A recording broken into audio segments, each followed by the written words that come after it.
least a half a minute or more to do this. But you need, tests costing several $1 million minimum to prove it out. So here's an example of some of the sequences that you need. The ones that we're interested in here are down at the bottom, 4 and 5, which is rocket power, supersonic retropropulsion, rocket power, terminal descent, and final landing.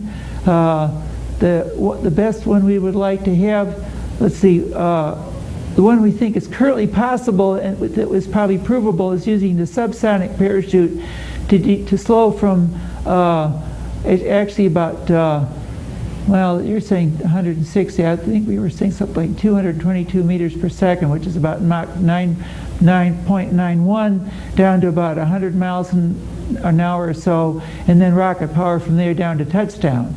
And of course, a lot of it is with the reentry drag, where you lose 1.5 kilometers per second, and the supersonic retropropulsion combined with the continuing reentry drag loses 1.2 kilometers per second. So, but you still have to add up and make sure you're going to get the required deceleration, or you're going to go splat, and you don't want to do that. So, designing a reusable Mars ferry. How much time do I have? You have a little over 10 minutes. Okay, I'm doing good. Yeah. So, reusable vehicles. Using the supersonic retropropulsion, you can use their engines for one, initial breaking out of orbit, which is a few hundred miles an hour.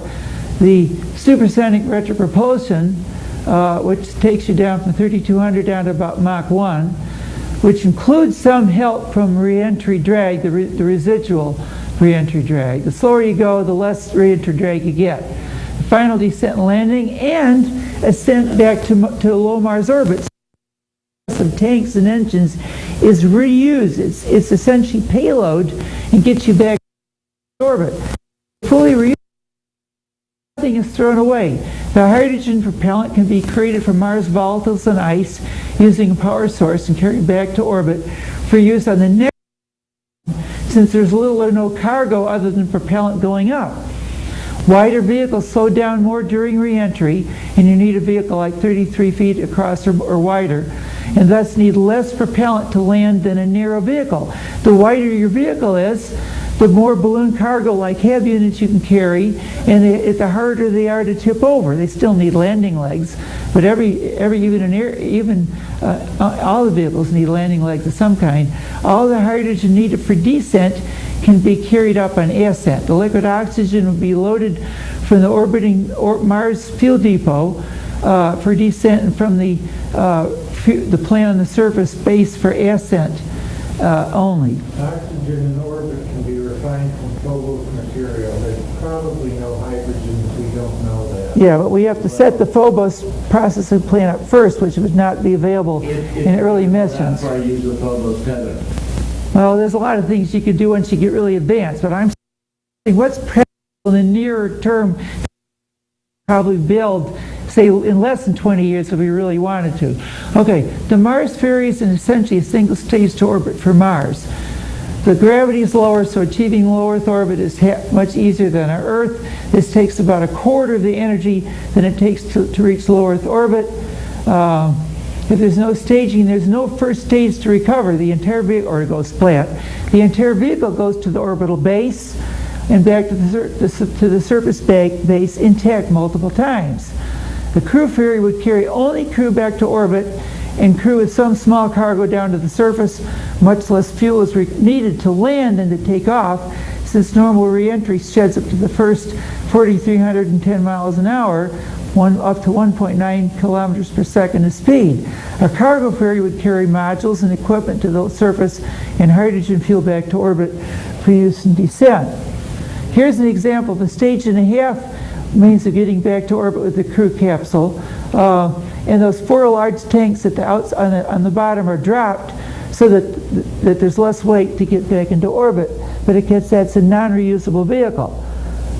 That's an ESA concept. I've taken a picture, or actually a painting of the Delta Clipper, and I've squashed it vertically to make it look a little bit more like one of these Mars ferries, which is reusable. And the real Mars ferry, we think all 4 engines would be further out towards the corners of the vehicle, and they would be canted out about 20 degrees or so, according to the very latest papers from the Georgia Tech group.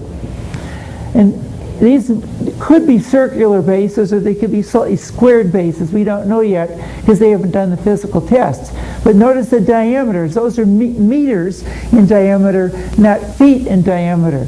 So you see why I want a but still reusable heavy lift vehicle. Because if you're going to do serious Mars work, you need a lot of equipment. You need a lot of redundancy.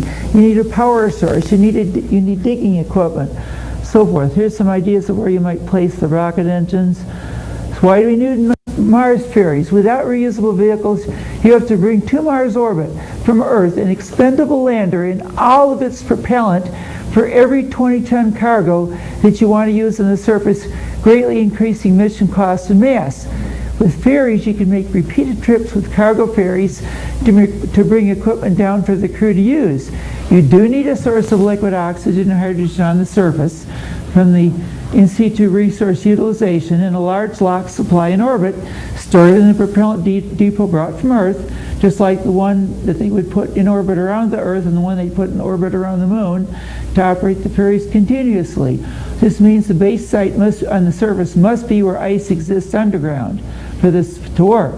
For early Mars direct style missions to the surface, fuel producing equipment carried by cargo ferries could be offloaded and set up via teleoperations by crew in low Mars orbit. And in blue highlighting, it makes a good case for a Mars orbit only early mission with a crew. The purpose of that initial crew would be to teleoperate all the equipment on the surface without risking the crew's life, and to set up and start creating a very large propellant supply on the surface before the crew arrives. Hey, we're doing great here. Okay, I go through these, and I'll actually go to the engineering slides so you have some idea what we're talking about here.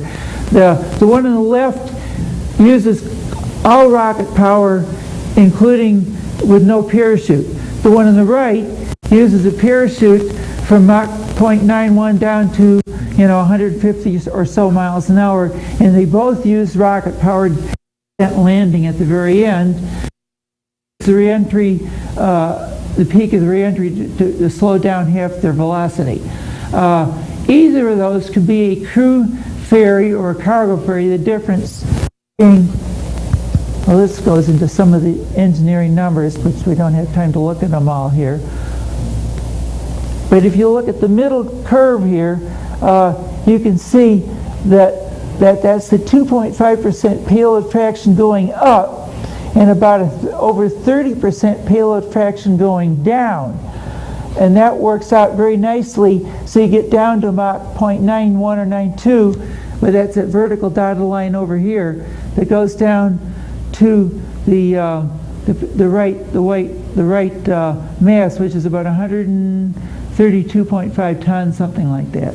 We did several different curves of different payload fractions going up. It's easier to go up, you just need more fuel. It's harder to go down. It doesn't take as much fuel, you just need equipment that we haven't developed yet. So this is talking about the 200-ton vehicle, which is a no parachute alternative, which gets away from the expendable parachute, but you could have 5 or 10 parachute packs that you'd have to attach to the ferry each time you went back to orbit. I don't know how heavy they would be. I don't know if they would open in time. That has to be determined by actual physical testing of parachutes. Crew ferries with abort to surface means that the crew is in a capsule. If you've almost reached orbit and there's a problem, you can detach from the ferry. The capsule gets you to orbit. If you've just taken off and the ferry fails, you detach, just like what we should have done with the shuttle, having a crew capsule instead of a crew cabin, and the crew is saved and they just land under its own power. A Mars base takes a lot of equipment, and this talks about some of the practical issues dealing with, for example, you do not want bases, depots, or equipment under the orbital flight path of the ferries landing and taking off. You want them at least a kilometer or so north or south. So the picture showing the takeoff and landing right beside your HABs, sorry, that's not going to work.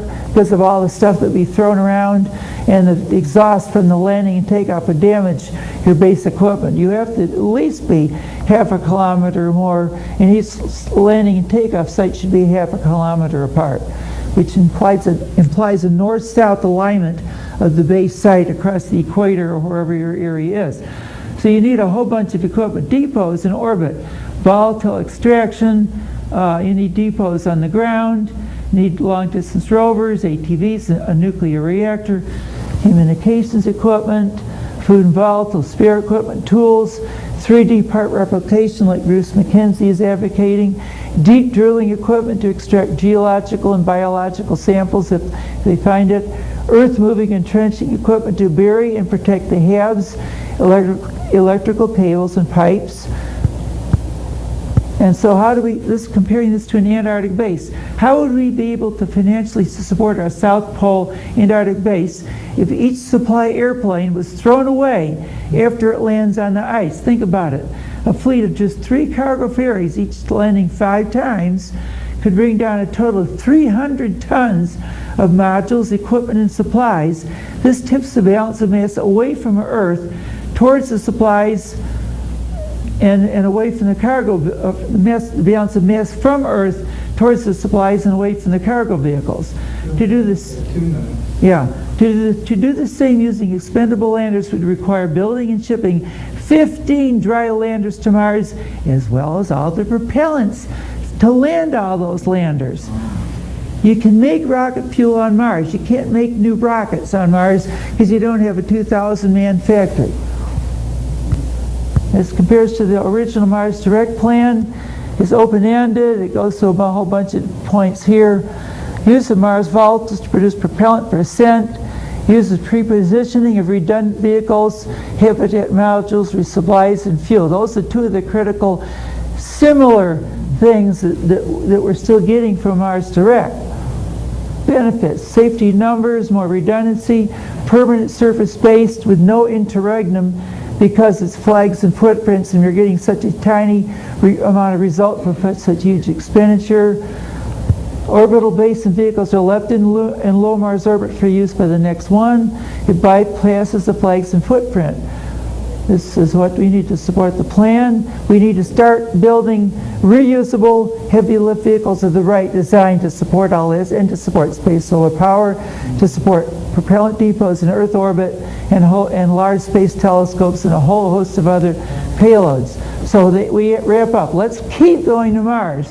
Our objective is to create a capability for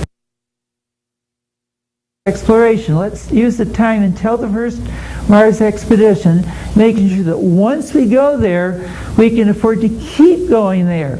Assuming the first Mars expedition would take place after 2030, that would give us 20 years to create reusable space vehicles. Surely that's time enough. And I have a bunch of just some of the. You go to Georgia Tech, the ssdlgatech.edu, and they're good. You can. I'm not an engineer. I can't do the calculations. How about if we the crew set down to 1 or 2, just have multiple capsules go down? Well, we estimate that these vehicles could take 2 or 3 crew members per mission, but you would be taking people down in small groups without risking a large crew per trip. You see, that increases the safety. And once you've used the what time is it now? After 30. Is it after 31? Yeah. Okay. 4. If you're just taking a few people per trip and the vehicle has been reused, it's safer than a vehicle that's never been used before. Okay.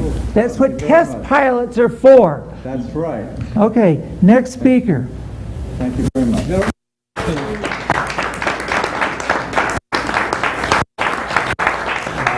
And you see why I had to go through the first slides real fast. The tether I'm talking about, Here we go. about be able to just lift its mass in the tether. Probably.